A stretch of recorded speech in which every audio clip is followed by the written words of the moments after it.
Well, good morning and welcome to a lovely morning here out in Essex, and welcome to another edition of Helmet News. And well, what can I say? Spring's arrived, isn't it? So the old long live the bowling LLTV Mankini's will be arriving shortly. Just looking at someone to model them, someone a bit bigger than me. I know Gary Smith's going to look into it. Right, first of all, I'll open up by saying Helmet Tours. The idea was brought back quite a little while back. Me and Pancakes spoke about it a long while back about all going to an away game, and we targeted Leicester, and all wearing an helmet of some description or an hat. And then when I was out in fucking Turkey. Last September, I've done two helmet noses from Turkey in a Fez. I don't remember. Out of it, I had my fucking undercarriage shown. It didn't go down too well, and you know, I mean, fuck me. So one of the maids came in as I was fucking talking to myself with my nuts saying that it don't look good. But anyway, so then we were approached, and then I was approached by another major leading tour operator, Loadman's Luxury Tours. Luxury, you know, he's still fighting that in the courts. But anyway, so we decided to knock this one out and go to Helmet Tours. And the coach will be leaving everything being well, 100% confirmed. But we are doing that. The coach will leave the Victoria Tavern in Plaistow about 9 o'clock on Saturday the 5th of May. The game ain't changed, so it's still the Saturday. And it's over that bank holiday weekend, and so we can get in the Vic early, open up a couple of liveners, and we sort something out with the proprietors down there. Bit early to fucking cheese, but then you know, and then we'll mooch on, and hopefully we'll make Leicester, and then obviously there, if you're lucky enough, you can get a lift fucking back. Someone said, "What's the money incur?" Well, it's fucking obvious, isn't it? It's the fare, but. Unfortunately, we had a troupe of dancers on the coach, but one of them's had to pull out, so I don't know whether to stand in, but they'll be trying to do a live Helmet News en route, and we'll see it goes. That's Helmet Tours, it's on Helmet News, and I'll put it on my timeline, and my, he calls himself the fucking unpaid volunteer, just a fucking smokescreen to deflect any wrong ones onto me. Simple as that, really, so this is on fucking record. It's a joint venture when things go well. When it ain't, it's my fucking fault. Anyway, right, we move on to that, and I'll come back onto that a bit at the end there. The game last week, well, fuck me, never in doubt, was it? I had a bit of a debate in a boozer, you know, a bit lively, but West Ham fucking play at Dagenham. West Ham play at Southend Pertly. I never want them to lose, never want them to lose. And I've heard fucking people say, oh, you know, we lose, we go down, regroup that money, everyone's happy we're winning. Oh, we fuck. I said, look, as I've said it again, would you rather be playing Burton Albion or fucking Man City? Simple as that. Anyway, we go back to that game there, fucking trotted out 3-0, but prior to that, fucking Jesus. I'll give them the due, the ball there, they turned up, and so they should. People saying they should stay away. Why should they fucking stay away? It's their fucking club. Our club, but they own it. Our club. But anyway, they turned up, and they looked like saying out the fucking, I thought it was one of these throwbacks to the 1930 workhouses. Fucking hell, Karen looked all jeaned up, waistcoat, fucking standing there. Lovely daughter was there, and a few other people, and fucking Dave Gold. They had like one of these like jockey caps on. Fucking Sullivan's dress. I thought Sullivan was going to come out in a fucking tank top and an old sloppy Joe. If you want to drop yourself down to our working classes, then fair enough. But fuck me, honestly, I thought it was an after party at one of these fucking national things. They look right actually. You see people sitting up there with £800 pairs of shoes on, a bit like Richard McLeod who came down to Vic. But either that or just fucking come natural, come normal. Anyway, the game went up at 3-0, and you know, it was a 6-pointer. When people go, what the fuck's a 6-pointer? What that means, you don't get fucking 6 points. But what it means is they're sitting above us or below us by 1 point or whatever. We win that game, that's 3 points. Pretty fucking obvious, don't have to do the maths. The other side of the coin is, a girl asked me there, what do you mean by it? Well, it means that they cannot get, that's a game gone to them, so that's 3 points lost. So you don't add them onto us, but it becomes the proverbial fucking 6 points. It's not 6 pointer fucking Sunday, is it, against Chelsea, right? but it's a 6-pointer when you play him. Like the following Monday. My belief is, I want to win Sunday, obviously. Be a bit tough, but don't fucking drop. You know, if we lose 2-0, 2-1, 3-1, 3-2, whatever, as long as we have a go, keep your head up. The Stoke game is fucking key. Key on that Monday night. It's absolute fucking key. Because again, that's a lot of 6 points. I've looked at the run-ins of these other two clubs, nick that, and I always thought that about 37, 38 points would do it. All this 40 is because it's so fucking tight down here. So that's that. So, you know, you sort of get behind them, and yeah, we want them to stay up, and then we're going to have to sort fucking things out after that, really, because the clock's ticking. You look at all the games now, and we've got Everton on the Sunday, the Man City, the Arsenal ones, 2 and 3. If Man City pull a miracle off, that game will be changed. Manx is now Thursday night. Who the fuck thought of that? Fucking Thursday night. You know what I mean? I know we've had a game on a Thursday night before, and teams do play it because of the old Europa League. But Man United on a Thursday night, what a killer! And I'm not worried about them. Perhaps they come down their coach again. Talking about coaches, the old Liverpool having a go at the Manx coach. Well, I had a debate again last night but I went to a meeting yesterday down in Stratford, and a little bit of that came up.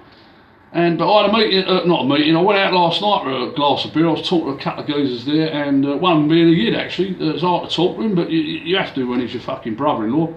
But anyway, so it came up, and we was talking about the coach. He went, yeah, but the reason for the two different captions are it's a bigger story Liverpool beating Man City. I said I couldn't give a flying fuck. I said at the end of the day, that was our last game at Upton Park.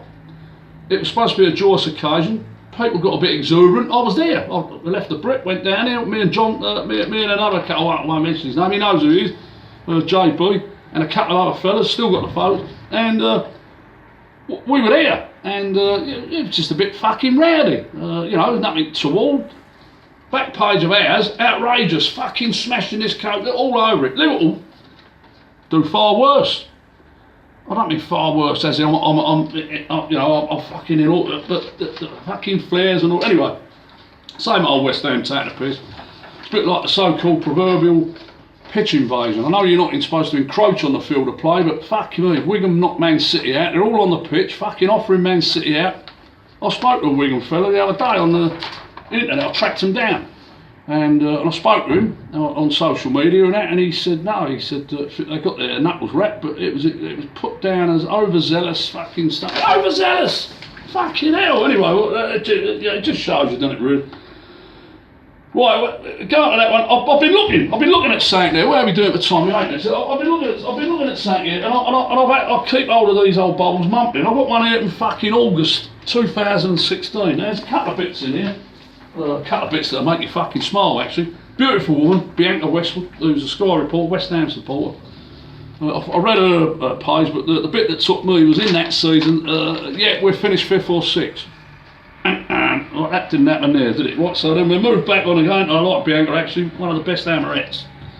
Always trying to put a picture up there. Noble then comes on.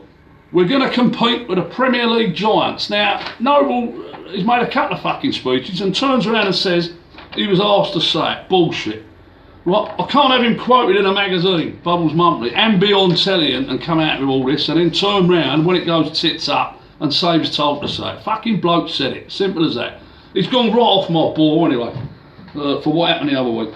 Right, and then we've got also in that magazine on page fucking 54, which was interesting when I was having a look for it. I read it from cover to cover. I then come up against two of them, two of the groups that been opposing other groups making any sort of protest or demonstration. Claret and Hugh and Amos Chat, both in a West Ham magazine. Now I'm not saying that they're pro-bald, and I am not pro or anti-bald. I just want the fucking club to do well. And at the end of the day, there's two of the groups, and I will work through and get. I'm not going to go on about Whistler this week. The memberships now, fuck that inflation's fucking gone up, isn't it? Fucking hell, it was £1 the other week. Right, so let me move on to that. So that's that one done. Right, so we go on about the Southampton win, and again, we've got to look forward, and that battle down the bottom. Hopefully we'll pull away from that.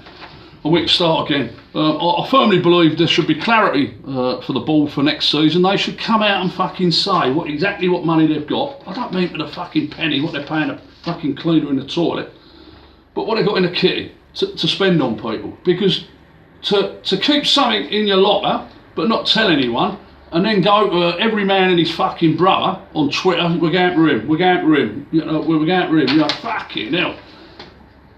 You raise people's expectations to cut them down again. So you lay a figure on the table, and you lay it on, oh, fucking 173 million you've got to spend, or whatever. It ain't going to fucking come to that, is it? But that isn't the spend for player to bring them in. That's, you've got to take into account, we've got money to spend on either wages and whatever. So they should show fucking transparency and clarity, so people know what the score is. When you don't know, and you're pitching into something, that's when you get fucking wound up. So have a bit of fucking clarity. The PR machine there, it needs a fucking freshen up, I'm telling you. People need to be told. There's some things you don't tell fucking people, not because it's going to do them any harm, it's just that you keep you keep your powder dry. So what you do then is you don't like them, but you know, there's some things that if you're asked a direct question, you have to sort of answer it that way. But you know, show some transparency to fucking people. We're, you know, 99.9% of West Ham people, I like to say 100, are fucking genuine, hard-working, honest fucking people. And that's all we've ever wanted, to go over there and see people put a shift in, and we just want a bit of fucking honesty, like we had all that with the fucking bond scheme. Anyway, clock's ticking, quarter of an hour, I'm limited, let me direct, right, that's that one. Right, we'll come back on now, and we go back to switch it back a bit to the last Saturday. I was down a bit, and quite a few of us down there, and it was great. I get a phone call from old Bill Sutherland, and he says to me, Tony Monday, this is the Millwall fella, he's up near Eld Road, and he's running past the Vic in 5 minutes. Fucking goes in there, fucking mic ain't working, shouted at, trying to go round, I called Woody over and put Woody's round it up, and I made a mistake of shouting out, because I thought when I looked down the road I see Tony coming, and I walked back in, quick, Millwall's outside. I didn't mean it like that. Fucking pub turned out, there was geezers coming out, but then you think about, why would Millwall be around to Southampton? But anyway, it was Millwall, it was Tony, in a fucking kit, running down the road. Fucking great to see the fella. You know, he admitted himself he didn't look too well, and I must admit I was looking for the old defib. But great bloke, and the great thing about it is when me and Woody came out and met him with everyone else, and the first thing Woody said, being a genuine first aid, genuine concern, would you want a drink? Come out of Arthur Lager. Fucking top man. And Tony completed the run and got a rapturous welcome from us. And I met him afterwards, and he came back down to Vic when there was even more fucking people in there. And he raised over 20k, paid it in, fucking all done. That, you know, 18 paid it in, and then got the other money and paid in just from running to the Nude Den. Oh, just from fucking running to the Nude Den. You know, ran over to the Nude Den and back there. So top, you know, took me fucking hat to the man. There's a few other things with Isla. Last night, if I can say it, over 600 odd quid raised from a clairvoyant evening by Debbie Taylor. They got the walk on the 14th, which is from the Rush Green up to the stadium. The game was fucking pushed on to Monday night, which was a Stoke game, so the walk goes ahead, and there's a lot of people, and I spoke to Nicola yesterday, and they're laying some food on at the Bay Tree afterwards, so that'll be alright. Get down here if you can, support the walk, back up the thing, the walk for Isla. My mate Pat O'Connor's doing a walk, walking all around the old London clubs. That's before the Everton game, so he's going to make that walk, and that's a fucking big old walk, but he's going to do it, and he's going to end up at the Olympic Stadium. So if you can get on and dig Pat out, not dig him out, but have a look and try and support him. And then obviously there's the charity game on May the 6th, and the day after we go to Leicester with helmet tours from the Vic at 9 o'clock, get on there. And as soon as the tickets are released, there may be some tickets available. Other than that, sort your tickets out and you can come up with us and have a fucking jolly up. But the next day, there's the game in at Redbridge. West Ham are heavily involved in that, and West Ham are supporting Isla, and long may it continue. So, you know, no more remarks about what they're doing, what they ain't doing. That post has gone out by Nicola, and there's more to come on that, and that'll be sorted. So yeah, and I'll pass any sentiments on. I'm meeting up with them, and I'll pass it on. So thanks for for listening to yet another Helmet News, and get on board if you fancy the trip. Come on, you guys, keep the fight, man. God bless Little Isla. Cheers.